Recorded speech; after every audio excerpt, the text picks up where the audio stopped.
En esta mañana queremos continuar estudiando la estructura de Apocalipsis y creo que vamos a dedicar la mayor parte de la mañana a esto, de nuestro periodo, porque todavía tenemos mucho que decir de la estructura de Apocalipsis. Y luego entonces, esta noche vamos a empezar, Dios mediante, a hablar de ciertos principios de interpretación que necesitamos tomar en cuenta al interpretar las profecías. Y voy a analizar por lo menos 7 principios y me siento medio frustrado porque este es otro seminario, pero necesitamos de todas maneras estudiar los principios para entender este seminario que les estoy dando. Este es el material que tengo que presentar en 1 hora esta noche. Material sobre los principios de interpretación profética. Pero lo que voy a hacer es, tal vez nada más mencionar cada principio, leer un versículo bíblico, explicarlo y luego seguir al siguiente principio. Hay un principio aquí de que el Israel de Dios hoy es la iglesia. Y nada más para ese principio dedico 5 horas en el seminario sobre cómo interpretar las profecías. Así que va a ser un poco difícil, va a ser abuelo de pájaro, pero si ustedes entienden cuáles son los principios, aunque no tengan toda la evidencia y todos los detalles, por lo menos van a saber cómo estoy yo interpretando las profecías. ¿A base de qué? ¿A base de qué principios? Ahora, en esta mañana queremos terminar de estudiar la estructura del libro de Apocalipsis. Y vamos a repasar un poquito. Apocalipsis 12 comienza con la gran controversia, ¿dónde? En el cielo. Luego relata la gran controversia como se realizó contra la iglesia en el Antiguo Testamento, la mujer que quería que estaba a punto de parir y gemía para que viniera el Mesías. Esa es la experiencia de todos los que vivieron en el Antiguo Testamento. Gimieron y lloraron y suspiraron por un libertador. Y finalmente, ¿qué pasó?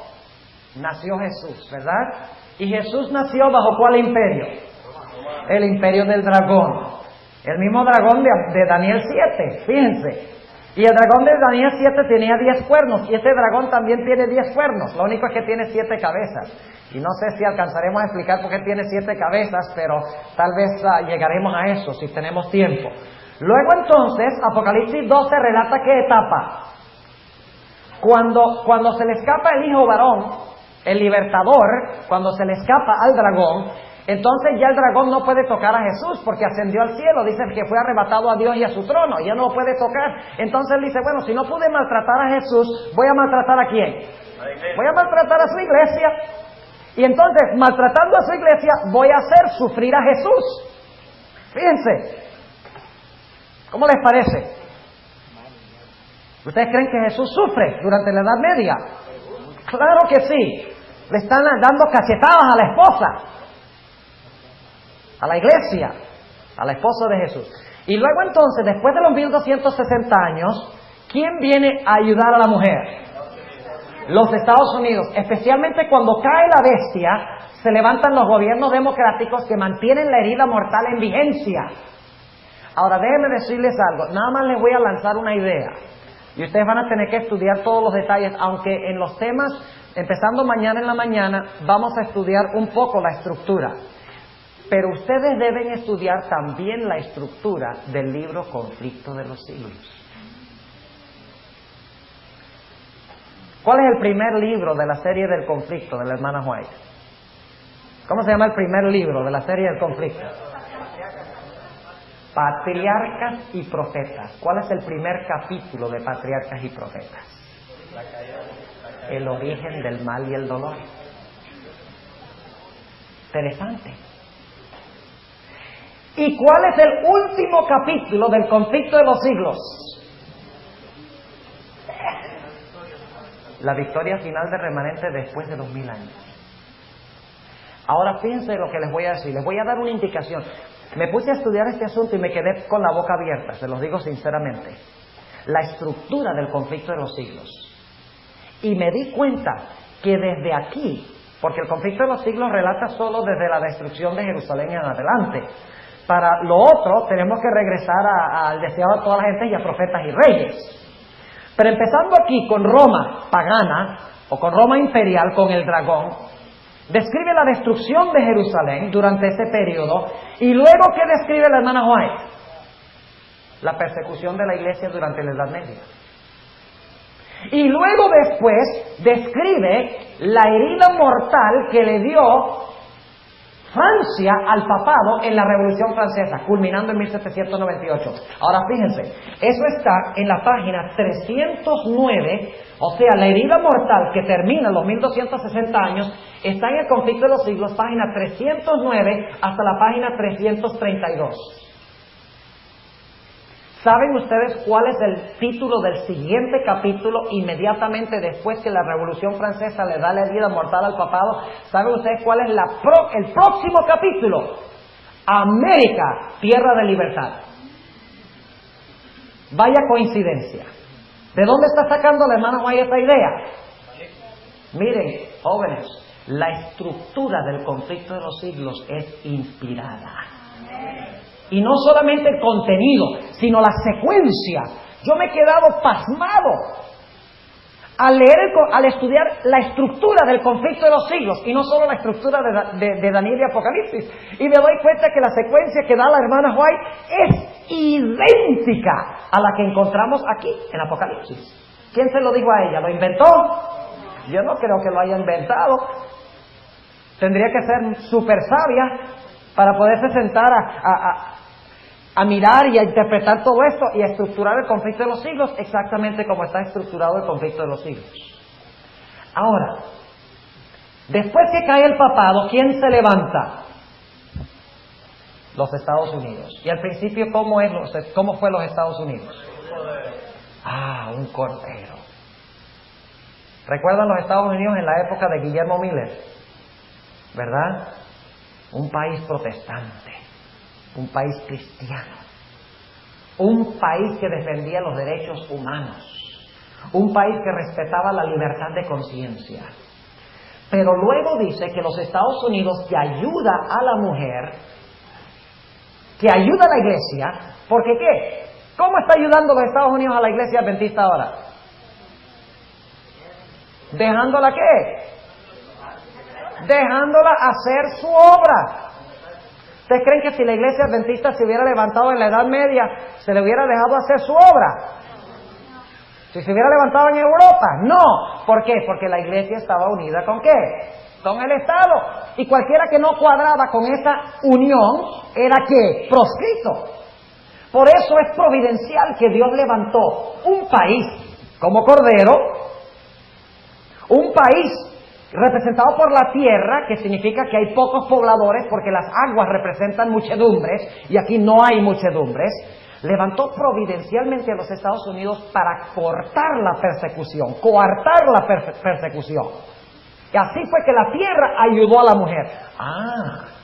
Pero según Apocalipsis 12, de repente, ¿qué iba a pasar con los Estados Unidos? El dragón se airó ¿contra quién? Contra la mujer. Entonces, cuando la tierra ayuda a la mujer, el dragón ¿qué? Se llena de ira. Y se va a hacer guerra contra el remanente de la simiente de ella. ¿Y cuántas características tiene el remanente? 2. Guardan los mandamientos de Dios y tienen el testimonio de Jesús. Ahora escuchen bien lo que voy a decir. La iglesia remanente tiene 2 características. En Apocalipsis 12 dice cuál de los mandamientos odia el dragón. Ahí en el versículo 17 dice cuál de los mandamientos odia el diablo. No, sencillamente dice que odia ¿qué cosa? El remanente que tiene los mandamientos, que guarda los mandamientos de Dios.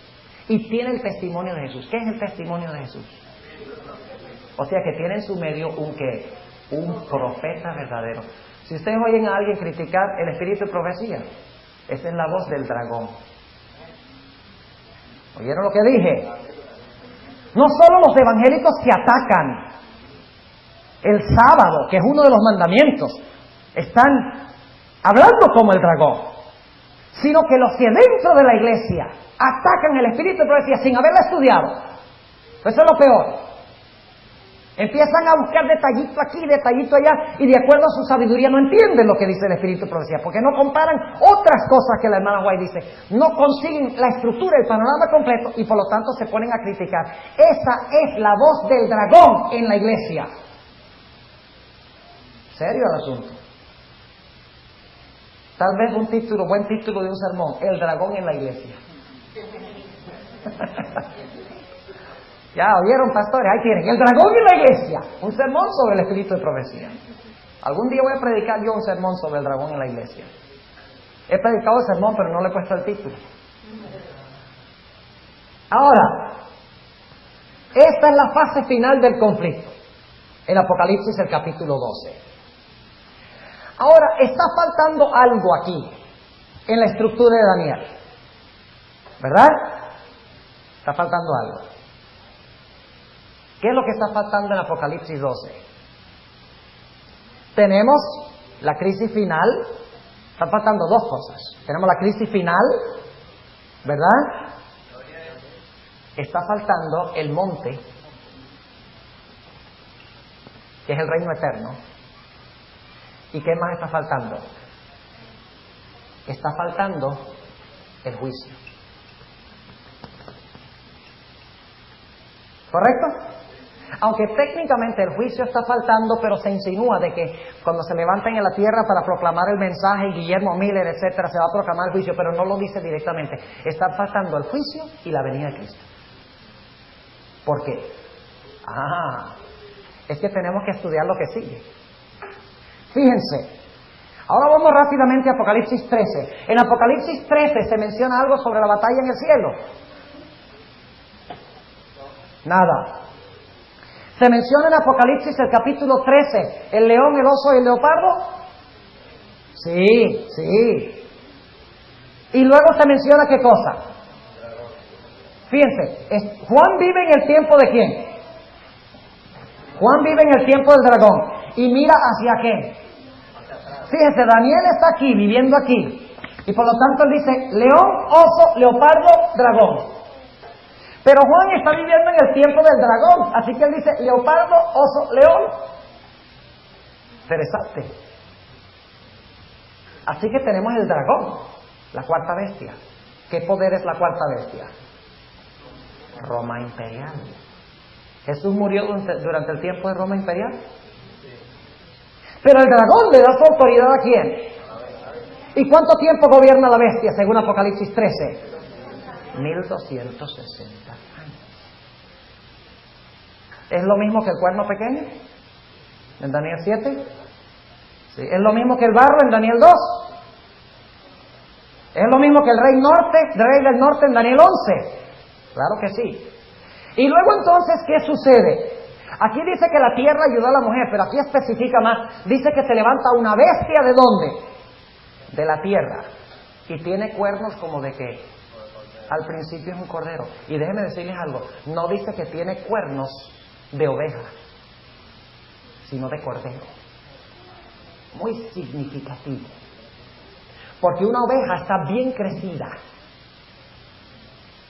mientras que un cordero es una oveja que joven, recién empezando a crecer.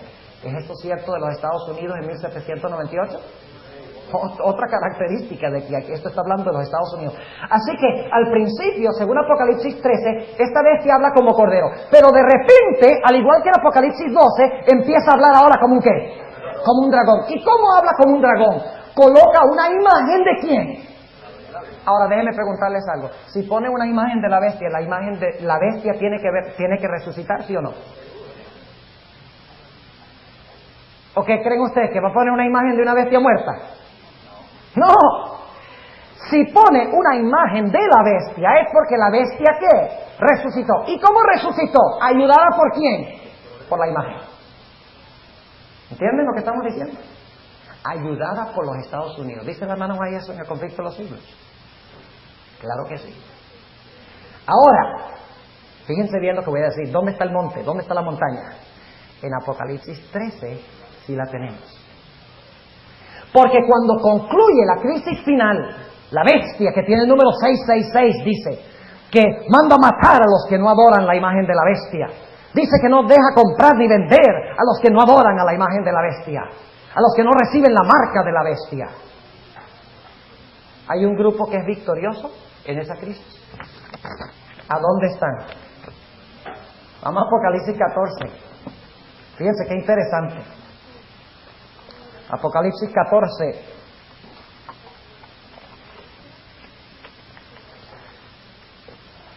Y lamentablemente los que dividieron los capítulos, a veces dividieron los capítulos donde no era. Ustedes saben que la división de los capítulos no es inspirada. Yo doy gracias que dividieron la Biblia en capítulos y versículos, porque si no, no encontraríamos nada. Pero a veces dividieron el capítulo donde no deben. Y este es un caso. Porque fíjense cómo termina el capítulo. Vamos a leer el capítulo 13 y el versículo 11 en adelante. Después vi otra bestia que subía de la tierra, tenía 2 cuernos semejantes a los de un cordero, mas hablaba como un dragón, y ejerce todo el poder de la primera bestia en presencia de ella. ¿Y qué? Y hacia la tierra y a los moradores de ella adorar. ¿A quién? A la primera bestia. ¿Qué están adorando a una bestia muerta? No, dice que recibió la herida de muerte y ¿qué? Vivió 3 veces, dice aquí en Apocalipsis 13 eso. Y luego dice, la primera bestia cuya llaga de muerte fue ¿qué? Curada. ¿Quién ayuda a curar la herida? El mismo país que le dio la herida. Interesante. Y hace grandes señales de tal manera que aún hace descender fuego del cielo a la tierra delante de los hombres, y engaña a los moradores de la tierra por las señales que le ha sido dado hacer en presencia de la bestia. Todo lo que hace la imagen lo hace en favor de ¿quién? De la bestia. Noten, vez tras vez en este capítulo dice en presencia de la bestia, imagen de la bestia, según lo ordena la bestia.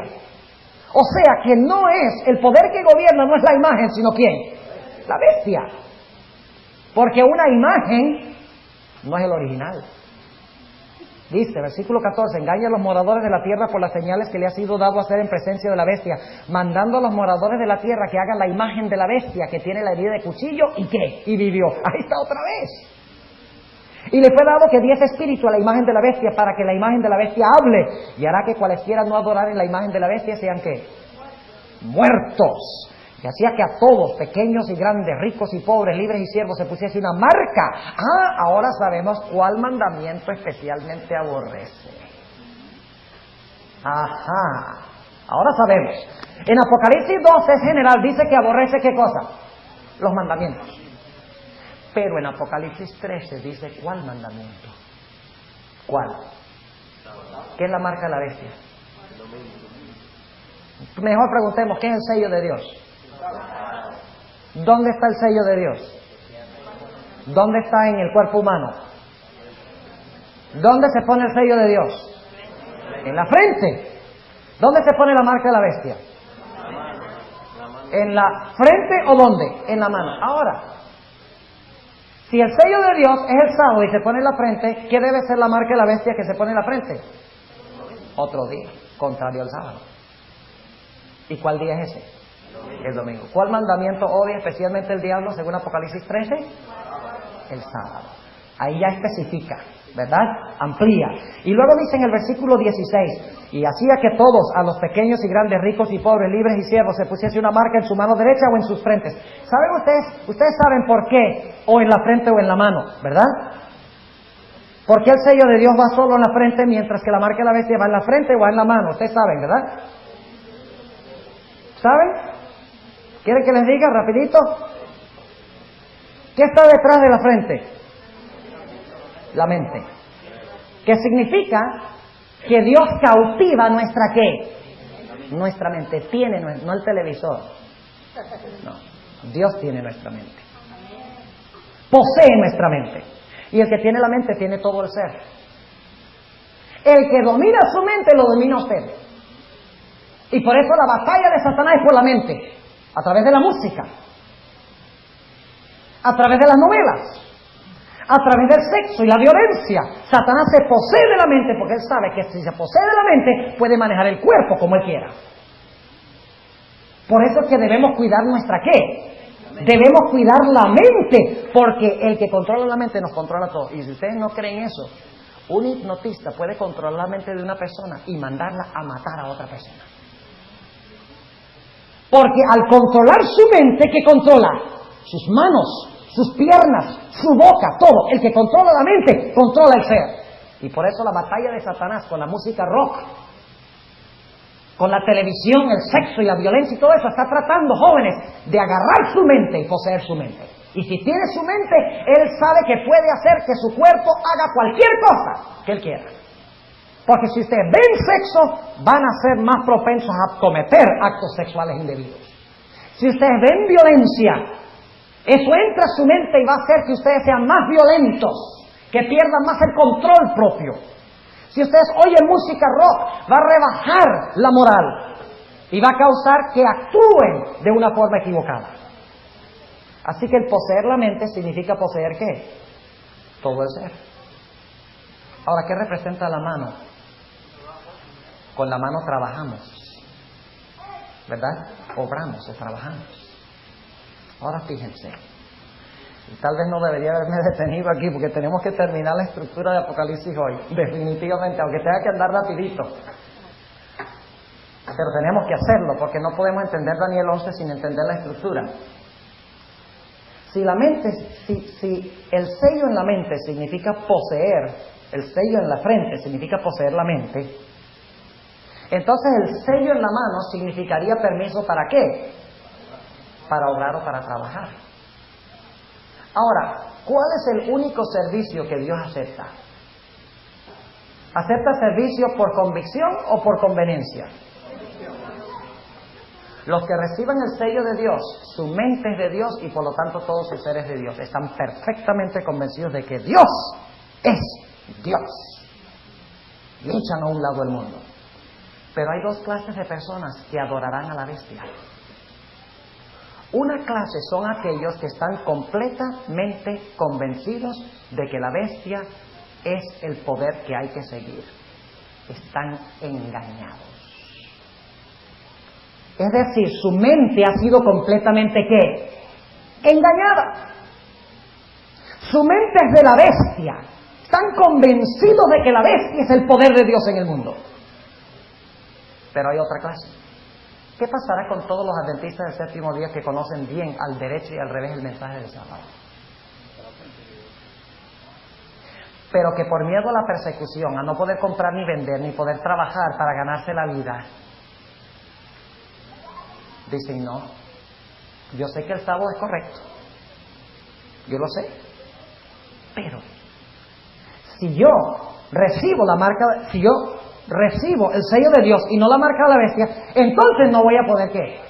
No voy a poder trabajar para ganarme la vida. Y por lo tanto, por conveniencia, fíjense bien, no ellos están convencidos de que la bestia está equivocada, lo saben. Saben que el día es de reposo, el día sábado es día de reposo, porque la hermana Guaida habla de muchos adventistas que abandonarán la iglesia, pero en su mente saben que el sábado es el día de reposo. Pero por temor a no poder trabajar y ganarse la vida, van a recibir la marca en la mano. ¿Saben que estas dos clases de pecados se ilustran con el pecado de Adán y Eva? ¿Por qué pecó Eva? Porque fue engañada. ¿Sí o no? ¿Estaba convencida de que la serpiente le estaba diciendo la verdad? ¿La serpiente cautivó su mente, sí o no? ¿Y creía ella que realmente podía llegar a ser como Dios? Claro que sí. ¿Pecó cómo? Engañada. Le entregó su mente bajo el dominio de Satanás. ¿Pero cómo pecó Adán? Por conveniencia. ¿Sabía Adán que Eva había cometido un grave error? ¿Pecó Adán engañado? No, pecó por temor a perder a Eva. ¿Ahora entienden por qué en la frente y en la mano? El sello de Dios solo se coloca ¿dónde? En la frente, porque Dios acepta solo una clase de servicio. El servicio voluntario de convencimiento de que Él es Dios. Pero la bestia dice, a mí no me importa cómo me sirvan. Si me sirven porque están engañados y convencidos de que yo soy Dios en la tierra, o me sirven porque tienen temor de perder el trabajo, perder la vida, no hay ningún problema, con tal que me sigan. Ahora, bueno, ese desvío nos duró un rato. Ahora, ¿dónde estábamos? Ok, estamos aquí. Vamos a Apocalipsis 14. Ahora, antes del 14, vamos a leer el versículo 17. Y que ninguno pudiese comprar o vender sino el que tuviera la señal o el nombre de la bestia o el número de su nombre. Aquí hay sabiduría. El que tiene entendimiento cuenta el número de la bestia porque es el número de hombre y el número de ella 666. ¿Y qué es lo próximo que viene? Y miré y he aquí el Cordero estaba sobre el monte de Sión. ¿Qué viene después de la crisis final? La montaña. ¿La misma montaña de Daniel 2? ¿Sí o no? Claro que sí. ¿Y está el Cordero solito? No. Cristo en Daniel 7 recibe el reino. ¿Pero quiénes reciben el reino con él?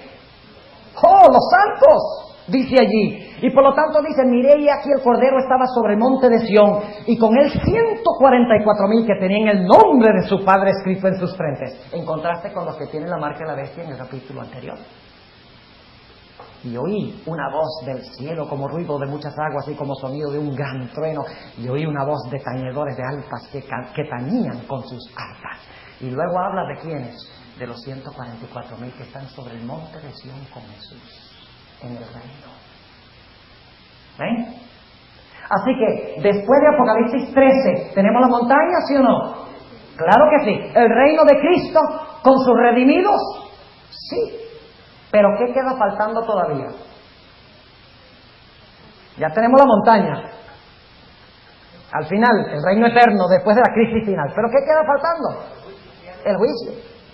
¿Dónde creen ustedes que está ese juicio? Interesante, ¿no? Noten, vamos a leer Apocalipsis 14.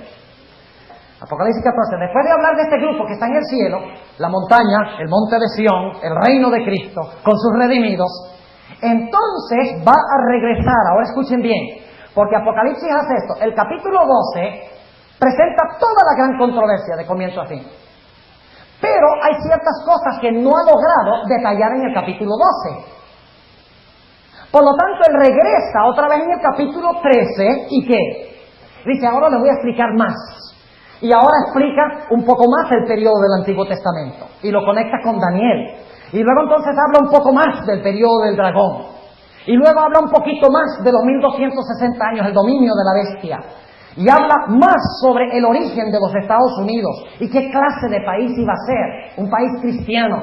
Y luego entonces habla en la última parte del capítulo 13 en cuanto a la persecución final contra el pueblo de Dios, y luego presenta el pueblo de Dios victorioso sobre el monte de Sión con Cristo. ¿Hay detalles en el 13 que no estaban en el 12? Claro que sí. ¿Pero qué hace el capítulo 13? Repite lo que está en el 12 en más detalle. ¿Vimos eso en Daniel, sí o no? ¿Qué hace Daniel 7 en relación con Daniel 2? Repite. ¿Qué hace Daniel 8 en relación con Daniel 2 y Daniel 7? Repite. ¿Y qué hace Daniel 11 en relación con Daniel 8, Daniel 7 y Daniel 2? Repite más. O sea que en Apocalipsis, escuchen bien, no podemos leer Apocalipsis 12 hasta el 22 y pensar que todo es ¿qué? Secuencial. No. Porque si ustedes leen Daniel así, van a tener problemas. Si ustedes creen que empezando con Daniel 1.1, ustedes van a leer en secuencia ordenada los eventos hasta el fin del mundo, van a caer en muchos errores. Pero si reconocen de que en Daniel, lo que está en un capítulo se repite en más detalle en el próximo, en más detalle en el próximo, y más detalle en el próximo, entonces tiene sentido. ¿Entienden lo que estamos diciendo? Ahora, ¿qué hace el capítulo 14? El capítulo 12 y 13 no mencionaron ¿qué cosa? El juicio. Y por lo tanto el capítulo 14 ahora va a decir, es necesario que hablemos del juicio. El juicio que se realizó antes de qué cosa? De que Cristo viniera. Y noten el versículo 6. Vi otro ángel volar por en medio del cielo que tenía el evangelio eterno para predicarlo a los que moran en la tierra y a toda nación y tribu y lengua y pueblo, diciendo en alta voz, temed a Dios y dadle honra, porque la hora de su juicio ha llegado. Y adorad a aquel que hizo el cielo, la tierra, el mar y la fuente de las aguas. ¿Por qué creen ustedes que el mensaje del primer ángel llama a adorar al Creador? Porque en el capítulo anterior dice claramente que la bestia iba a mandar a adorar ¿a quién? A la bestia, y a recibir ¿cuál día de la semana? El domingo. Así que en el mensaje, ahora regresa, yo no sé si ustedes están viendo aquí, regresa a este periodo, cuando predicaron los mileritas, el mensaje del primer ángel, el mensaje del sábado, llamando a la gente a salir de Babilonia, llamando a la gente a que no recibieran la marca de la bestia, ni adoraran la imagen de la bestia. Ahora se va a describir qué mensajes recibieron aquellos que permanecieron firmes en la guerra final.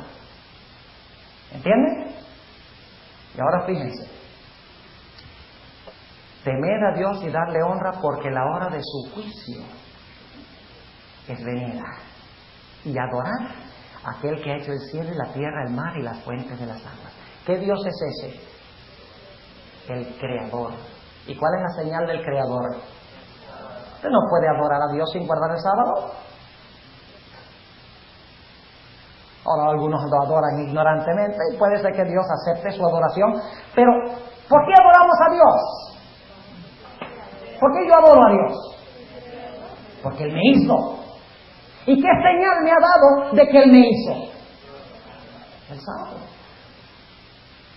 Entonces el mensaje del primer ángel dice: la hora de su juicio llegó.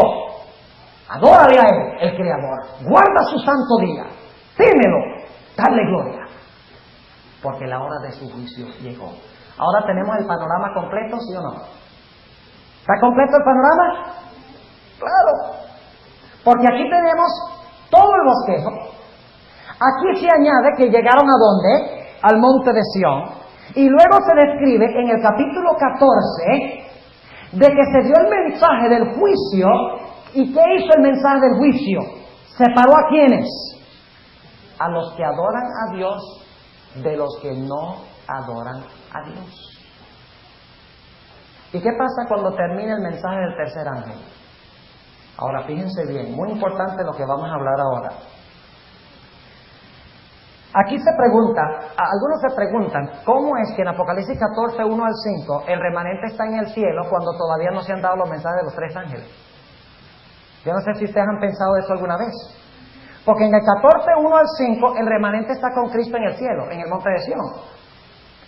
Pero luego en el versículo 6 empiezan los mensajes de los tres ángeles. ¿Cómo llegaron al cielo si todavía no se han dado los mensajes de los tres ángeles? La respuesta es sencilla. Los mensajes de los tres ángeles está regresando el profeta a describir algo que sucedió antes de que el pueblo llegara al cielo. ¿Entienden lo que estamos diciendo?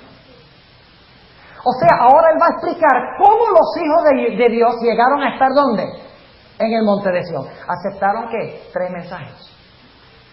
¿Y qué pasó cuando terminaron los mensajes? Noten lo que dice el capítulo 14 y vamos a leer el versículo 14. ¿Cuál es el propósito de un juicio? ¿Cuál es el fin de un juicio? ¿Qué se hace en un juicio? Juzgar. ¿Qué es juzgar?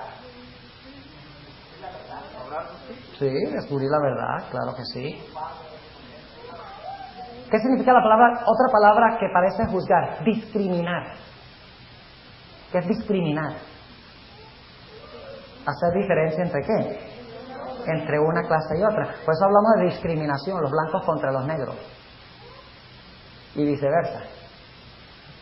Discriminación. Juzgar, ¿ves? Los blancos juzgan a los negros juzgan a los blancos. ¿Entienden lo que estamos diciendo? Juzgar es separar a quienes, a los buenos de los malos. Eso es juzgar. Y eso es lo que hacen los mensajes de los tres ángeles. Los mensajes de los tres ángeles separan a quienes, a los buenos de los malos. ¿Cómo sabemos eso? Vamos al versículo 14. Y miré y he aquí una nube blanca. ¿Ustedes recuerdan que en Daniel 7 también hubo uno que se sentó sobre una nube blanca? He aquí una nube blanca y sobre la nube uno sentado semejante al Hijo del Hombre. Es idéntico a Daniel 7.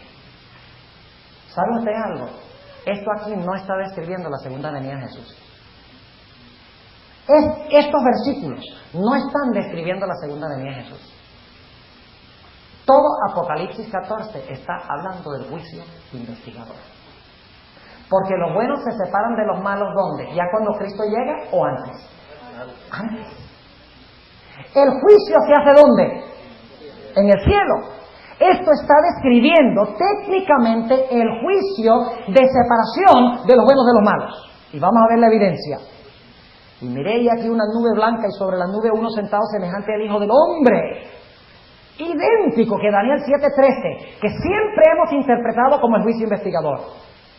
Y dice que tenía en su cabeza una corona de oro y en su mano una hoz aguda. ¿Para qué es una hoz? Una hoz se usa para cosechar. O sea, para juzgar. Para separar el trigo de los buenos peces de los. Exactamente.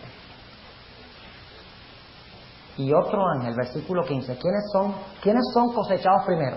Según la hermana White, ¿quiénes son cosechados primeros en el juicio investigador? ¿Los malos o los buenos? Los casos de quiénes son examinados primero. De los hijos de Dios. No, los hijos de Dios.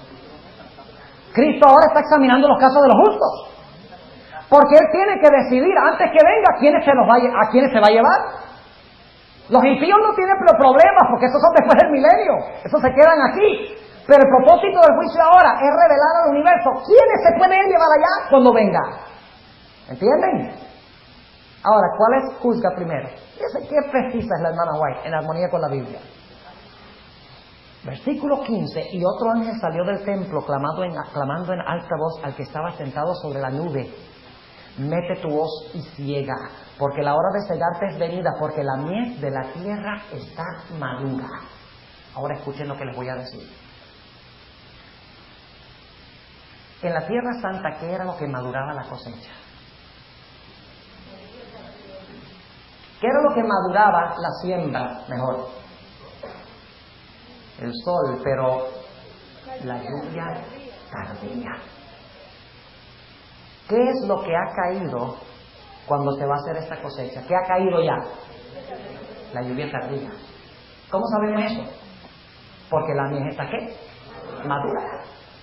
En Apocalipsis 14 tenemos la lluvia tardía. Muy importante. No se pierdan. Tal vez hay muchos conceptos aquí relacionados. Cuando lleguemos a Daniel 11, todo se va a juntar de una manera tremenda. Porque allí en Daniel 11 y 12 se junta todo lo que tenemos aquí. En orden de secuencia. Una cosa después de otra. Y la hermana White tiene el mismo orden que lo que tiene Daniel 11 y 12. Por eso vamos a estudiar Daniel 11 y 12, empezando mañana. Así que dice, mete tu hoz y ciega, porque la hora de cegarte es venida, porque la mies de la tierra está madura. ¿Qué representa la mies? ¿Los malos o los buenos? Los buenos. Y el que estaba sentado sobre la nube echó su hoz sobre la tierra, y la tierra fue que cegada. Ahora note, esos son los buenos. Versículo 15. Y salió otro ángel del templo que está en el cielo, teniendo también una hoz aguda. Y otro ángel salió del altar, el cual tenía poder sobre el fuego, y clamó con gran voz al que tenía la hoz aguda, diciendo, mete tu hoz aguda y vendimia los racimos de la tierra, porque están maduras sus uvas. ¿Cuántas cosechas hay? 2. ¿Quiénes son cosechados primero? ¿Quiénes son juzgados primero? Los hijos de Dios. ¿Quiénes son juzgados de segundo? ¿Cuántos grupos hay en el final de la gran controversia entre el bien y el mal? Los buenos que están con quién. Y los malos que están ¿dónde? Ahora yo pregunto, ¿dónde están los buenos? Aquí en Apocalipsis 14. Fíjense lo que sigue diciendo en el versículo 19. Y el ángel echó su hoz aguda en la tierra y vendimió la viña de la tierra y echó la uva en el grande lagar de la ira de Dios. ¿Las uvas representan los malos, sí o no? Sí. ¿Dónde son echadas las uvas? Acá. ¿Y dónde se encuentra el lagar? Geográficamente. ¿Los hijos de Dios están en el monte qué? En el monte de Sión. ¿Los impíos están dónde? ¿Adentro de Sión o afuera? Noten el versículo 20. Y el lagar fue hollado fuera de la ciudad. Recuerden eso, no lo olviden. ¿Dónde están las uvas? ¿Dentro o afuera? ¿Logran las uvas entrar a la ciudad? ¿Para qué están las uvas reunidas alrededor de la ciudad? Dilo. ¿Para atacar a quiénes? A los que están dentro de la ciudad. Óigame, qué tremendo. Correcto. Recuerden eso porque cuando lleguemos a Daniel 11, dice que el rey del norte colocará las tiendas de su palacio entre el mar Mediterráneo y el monte deseable, listo para dar el golpe mortal. ¿Dónde se encuentran los hijos de Dios? En la ciudad. ¿Dónde se encuentran los malos? Fuera de la ciudad. Y los malos tienen la intención de ¿qué? De matar a los que están adentro. Es lo mismo que tenemos en Apocalipsis 13, la última parte, ¿sí o no? Donde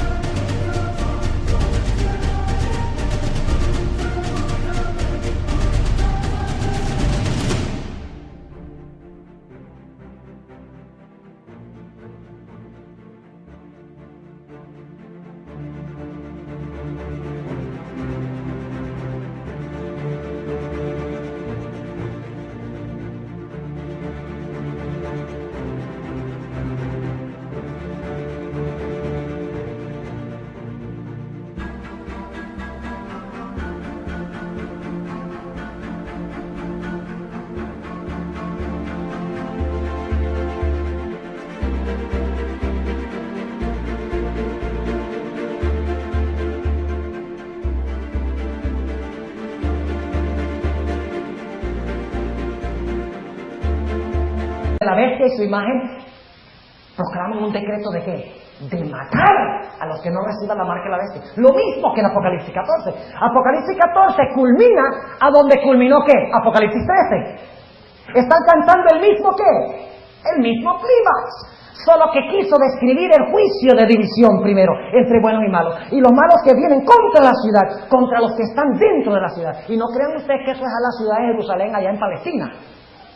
Porque hoy Jerusalén representa la iglesia.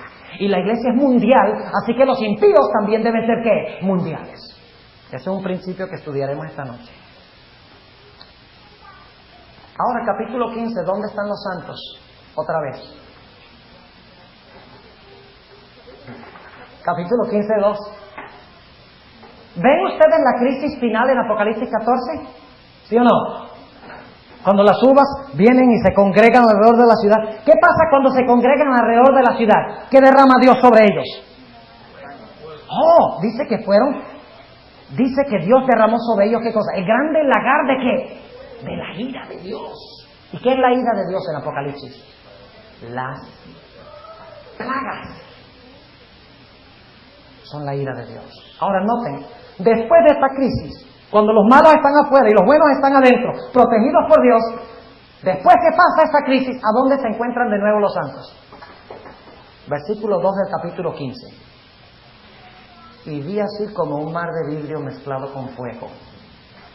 Y los que habían alcanzado la victoria sobre la bestia y su imagen y su señal y el número de su nombre, estar sobre el mar de vidrio teniendo las arpas de Dios. ¿Dónde están después de la crisis de las uvas afuera y los hijos de Dios adentro? ¿Dónde están de nuevo? En la montaña, en el reino eterno, en el cielo. ¿Cuántos entienden lo que estamos diciendo aquí? ¿Lo están viendo? ¡Qué fascinante! Estudiar la estructura. Si no estudiamos la estructura no sabemos dónde estamos. Por eso es que los evangélicos toman el libro de Apocalipsis y empiezan en el capítulo 4 y dicen, hay que leerlo de seguido. Viene primero el 4, luego el 5, 6, 7, 8, 9 y 10 y lo leen así seguido, de principio a fin. Pero cuando uno hace eso, no puede entender el libro. Porque Apocalipsis está haciendo lo mismo que el libro de ¿qué? De Daniel. Lleva toda la secuencia, vuelve. Llega hasta el final, vuelve. Llega hasta el final, vuelve. Cada vez describiendo más detalle. Ahora, escuchen bien. Tenemos que avanzar aquí rapidito en la última parte, pero fíjense. En Apocalipsis capítulo 14 termina con ¿qué? Con la guerra de las uvas contra la mies que se encuentra ¿dónde? Es que sabemos que la mies está dentro porque las uvas están afuera y hubo dos cosechas. ¿Entienden lo que estamos diciendo? La mies está dentro, las uvas están afuera. Las uvas tienen la intención de ¿qué? De derramar a su ira contra los que están adentro. Dan un decreto de muerte en contra de ellos. Así culmina el capítulo 14. Y luego el 15 dice, estos vencieron a la bestia, su imagen, y su marca, y su número, y están en el cielo. Pero todavía hay algo que no se ha descrito en detalle. ¿Y qué es? El capítulo 14 terminó hablando del grande lagar de qué? De la ira que iba a caer sobre los malos. Y hay ciertas cosas que Juan todavía no ha dicho en cuanto a eso. Y por lo tanto, después de ver a los santos en el monte de Sión salvos, ahora describe las plagas, que son la ira de Dios. ¿Ven? Regresa otra vez. Dice, sí, la ira de Dios fue derramada en el lagar, los hijos de Dios estaban en Jerusalén, pero hay ciertas cosas que yo tengo que explicarles en cuanto a la ira de Dios. Volvamos un momentico otra vez a hablar de ese periodo cuando la ira de Dios es derramada. Y por lo tanto regresa otra vez a explicar qué cosa, las plagas. ¿No se preguntaban ustedes alguna vez cómo los santos pueden estar en el monte de Sión si las plagas no han caído todavía? ¿Por qué? Porque esto es el clímax. Como Daniel 2 alcanza el clímax y luego en Daniel 7 vuelve otra vez a cubrir el territorio. ¿Entienden lo que estamos diciendo? Clímax, anticlímax, clímax, anticlímax. Y los periodistas lo hacen. ¿Acaso los periodistas no lo hacen? En el primer párrafo dicen, en tal lugar se realizó tal siniestro, murieron tantas personas, y luego entonces empieza a describir los detalles de todo lo que sucedió, y luego concluye el artículo otra vez en el clímax. Esto es un método literario que usa Juan. Entonces, empieza a describir qué cosa. El periodo cuando caen qué cosa. Las plagas. Y, fíjense, en Apocalipsis 15 todavía no habla de las plagas. En Apocalipsis 15 solamente habla del momento cuando ya el templo no intercede por los pecadores. ¿Cómo se llama eso? El cierre de la gracia. ¿Tiene la hermana White la razón en decir que el cierre de la gracia es antes de la segunda venida? ¿Tiene razón en decirlo bíblicamente? ¿O es que se le ocurrió la idea? Esta es una idea, está buena, vamos a escribirla. Eso es lo que dicen muchos adventistas, porque no estudian la estructura de Daniel y de Apocalipsis. Ahora, habla de que el templo, dice que el templo se llenó de humo. ¿Saben ustedes por qué se llenó de humo? Porque Cristo en el templo está moviendo ¿el qué? El incensario. Pueden leerlo en el capítulo 8 de Apocalipsis, versículos 3 al 5. Está moviendo el incensario de un lado para otro. ¿Y qué había en el incensario? Carbones. ¿Y qué sale del carbón? Humo. Pero llega el momento en Apocalipsis 8 donde Cristo toma el incensario y ¿qué hace? Lo tira a la tierra. ¿Y qué pasa? Lo tira al suelo del templo. ¿Y qué pasa cuando se tiran los carbones? El templo se llena ¿de qué? De humo. Quiere decir que cuando el templo se llena de humo es porque ya en el templo no hay ¿qué? Intercesión. ¿Está claro? No hay intercesión. El cierre de gracia. La puerta de la gracia se cierra en Apocalipsis.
Empezando en el versículo 5, cuando dice que el servicio del templo cerró. Ya, el que no entra en el templo se puede salvar. ¿Dónde intercede Cristo por los pecadores? En el santuario.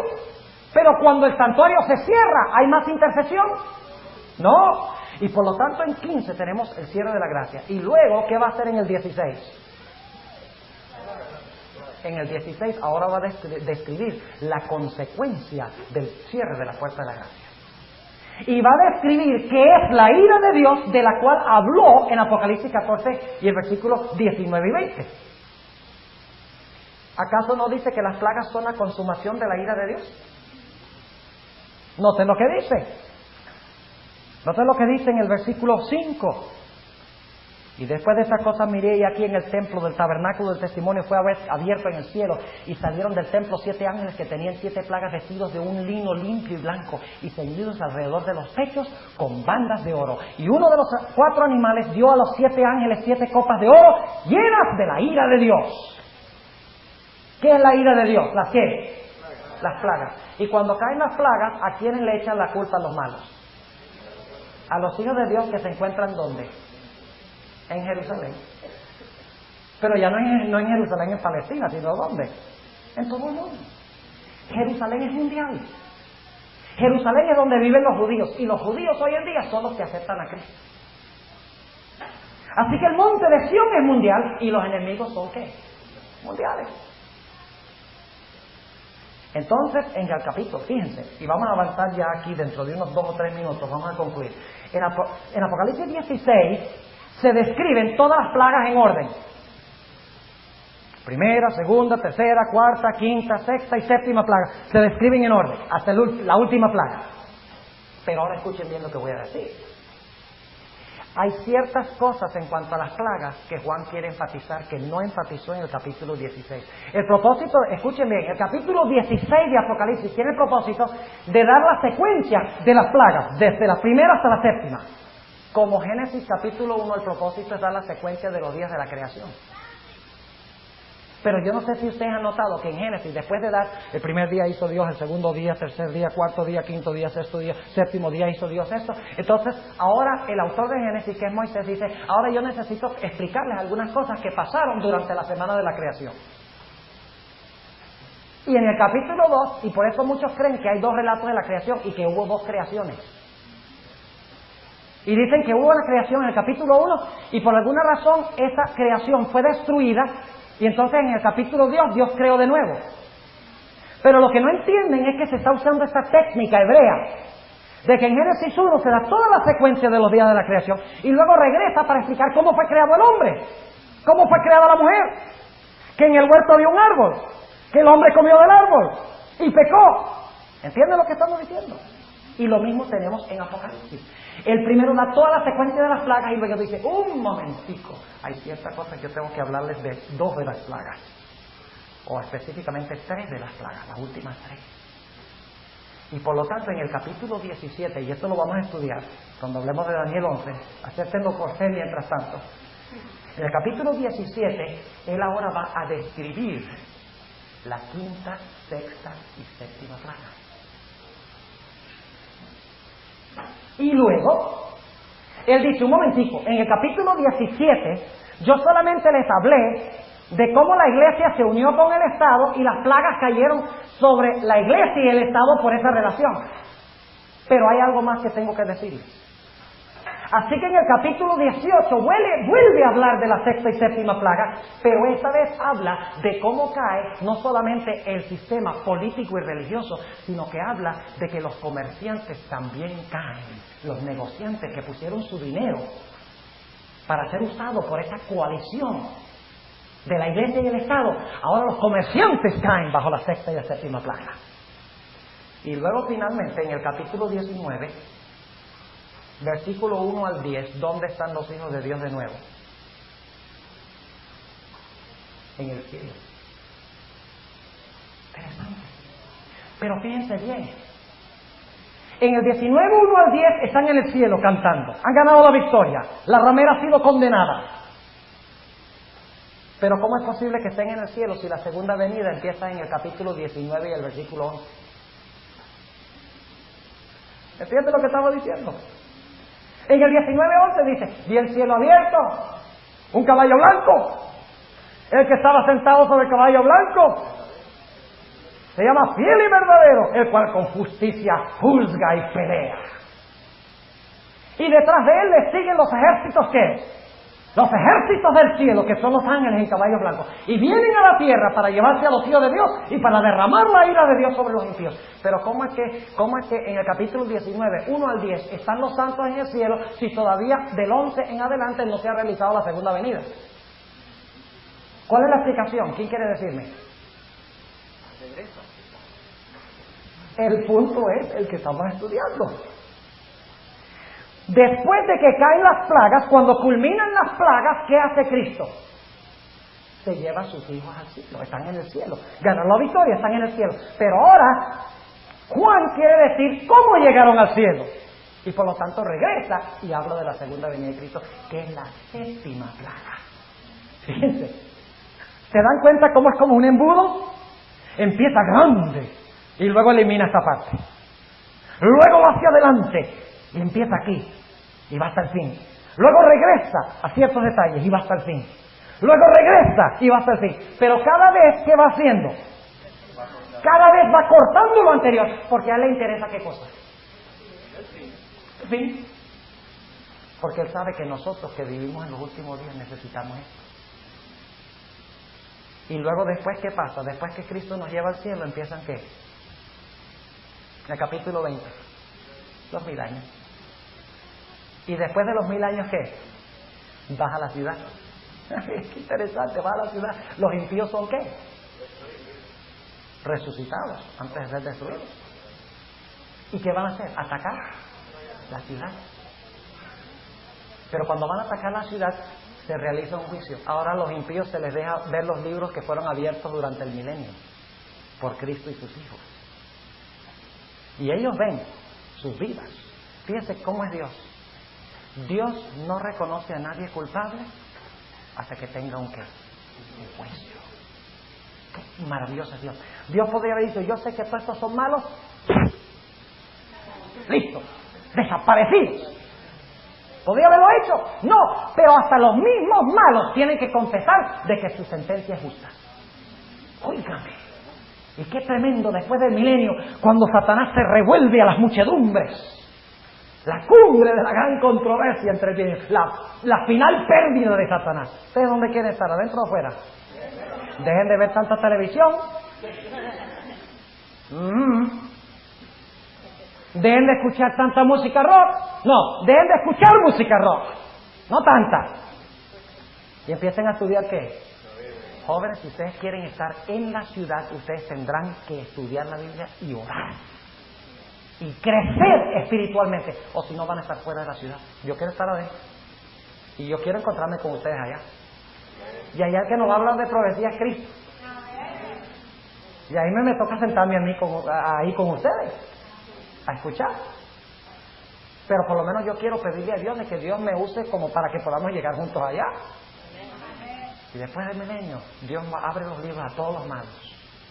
Satanás revolviendo a los impíos para que ataquen la ciudad. Y de repente cuando ellos ven cada uno el registro de sus vidas, y eso está en Apocalipsis 20, 11 al 15, dicho sea de paso, no solo en la hermana White.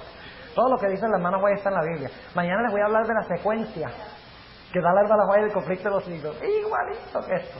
Idéntico, paso por paso. En la misma secuencia, el mismo orden cronológico, el conflicto de los siglos. Y le muestro los libros y ahora los impíos miran a Satanás y le dicen, tú lo que eres un engañador. Nosotros pensábamos que estábamos en lo correcto y los que estaban adentro estaban mal. Pero ahora hemos visto los registros de nuestra vida. Podríamos haber aceptado a Cristo, podríamos haber vencido el mal.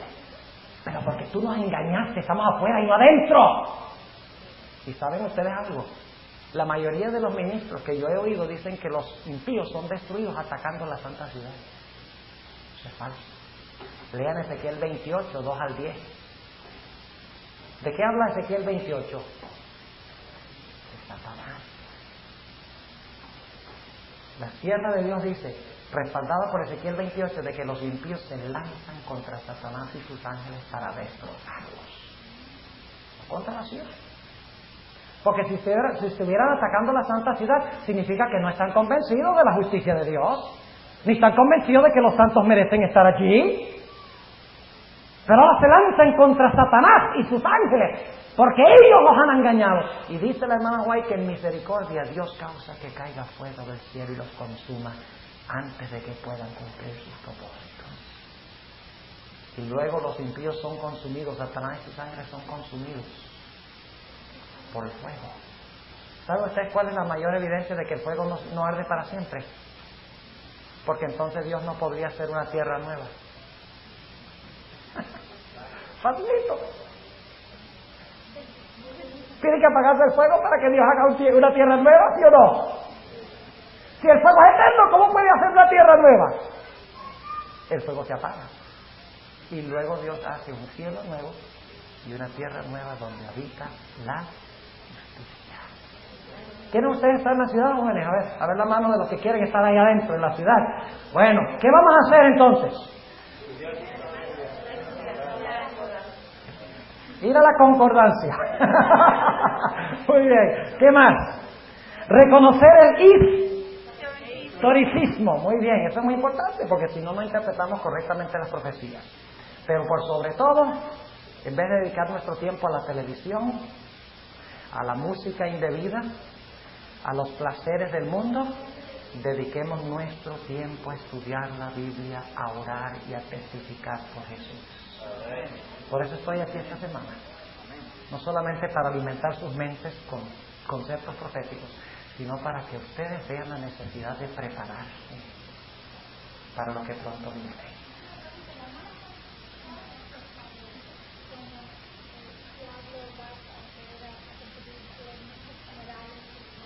Sí, es correcto.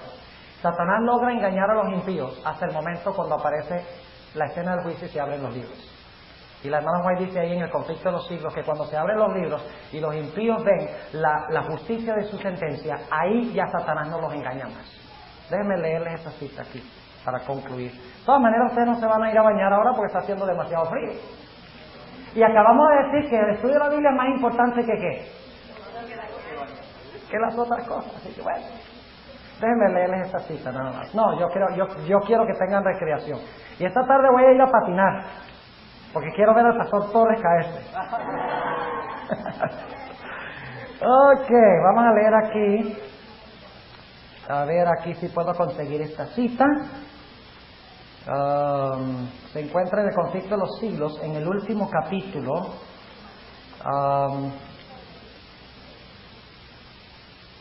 Sí, aquí está en la página 730.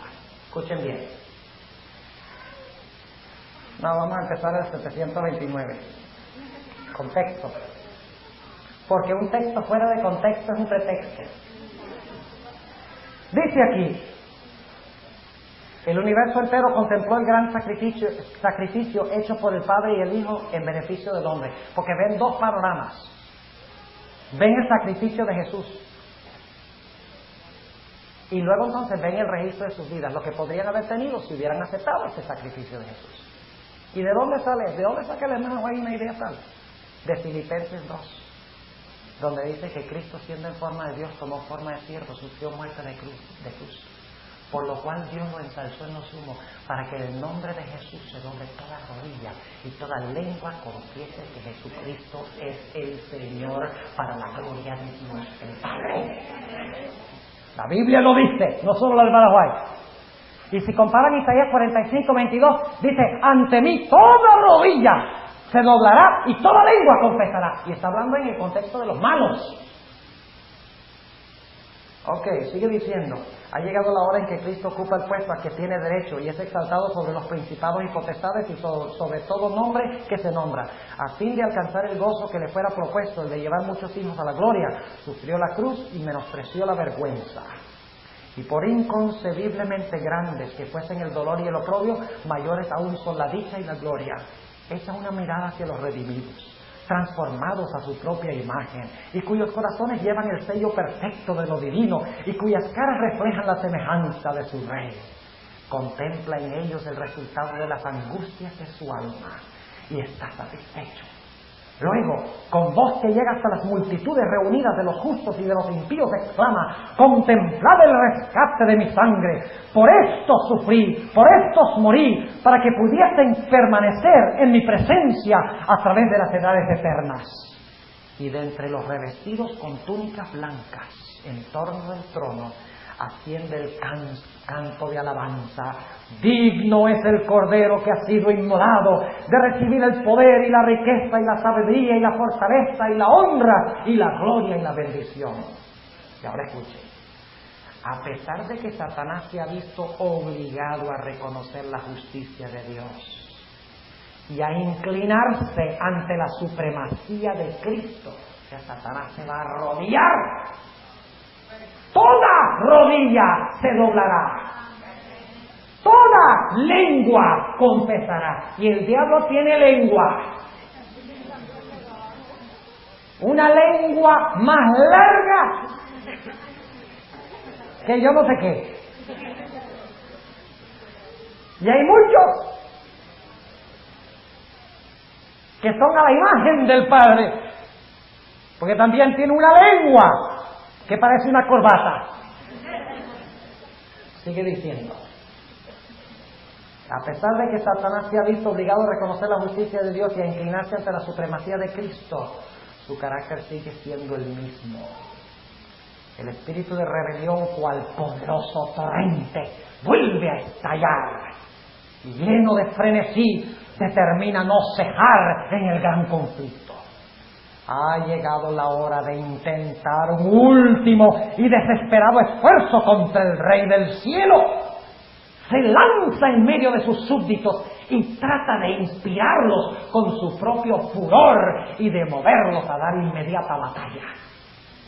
Pero entre todos los innumerables millones a quienes indujo engañosamente a la rebelión, no hay ahora ninguno que reconozca su supremacía. Su poder ha concluido. Los impíos están llenos del mismo odio contra Dios que el que inspira a Satanás. Pero ven que su caso es desesperado, que no pueden prevalecer contra Jehová. Se enardecen contra Satanás y contra los que fueron sus agentes para engañar. Y con furia demoníaca se vuelven contra ellos. Ahí está. Y luego adivinen qué versículo cita la hermana White para defender lo que dice. Ezequiel 28, 6 al 8 y 16 al 19. Déjenme darles un detallito al terminar que les ayude a estudiar el espíritu de profecía. Ezequiel 28, 6 al 8 y versículos 16 al 19. Déjenme darles una indicación de cómo estudiar el espíritu de profecía. Cuando ustedes lean los escritos de la hermana White, jóvenes y hermanos, asegúrense de mirar los versículos que usa la hermana White. Porque muchos dicen, ¿y de dónde sacó la hermana White esta idea? ¡Qué descabellado! Y lo que pasa es que no leen que la hermana White tiene como 5 versículos para respaldar lo que está diciendo. Porque generalmente saltamos rapidito los versículos. Lean los versículos que usa la hermana White y van a encontrar la base bíblica para lo que ella dice. ¿Les quedó claro la estructura de Apocalipsis? ¿Es lo mismo que la estructura de Daniel? ¿El mismo principio, sí o no? Claro que sí. Ahora sí estamos listos para hablar de los principios de interpretación esta noche. Y Dios mediante, las últimas 7 sesiones, miércoles, jueves, viernes y sábado por la mañana, vamos a hablar de la profecía de Daniel 11. Estamos listos para hacerlo. Si hubiera empezado en Daniel 11, hubieran estado perdidos. Pero ahora no, porque ya saben exactamente dónde están ubicados. Oremos. Amante Padre Celestial, te damos gracias por habernos acompañado en esta mañana y en esta semana. Qué maravilloso es estudiar tu palabra. Qué maravilloso es ver cómo tú has obrado en el pasado. Y sabemos que porque has obrado en el pasado, vives en el presente y obrarás en favor de tu pueblo en el futuro. Te ruego, Señor, que bendigas a esta preciosa juventud. Tú les amas más que cualquier cosa en este vasto mundo. Te ruego, Señor, que tú entres a sus mentes por medio de tu Santo Espíritu. Que les ayudes a sentir un deseo de cosas espirituales, de estudiar tu palabra, de orar y de testificar. Haz de esta juventud un ejército poderoso para terminar tu obra en la ciudad de New York. Gracias, Señor, por haber estado con nosotros. En el nombre de Jesús. Amén.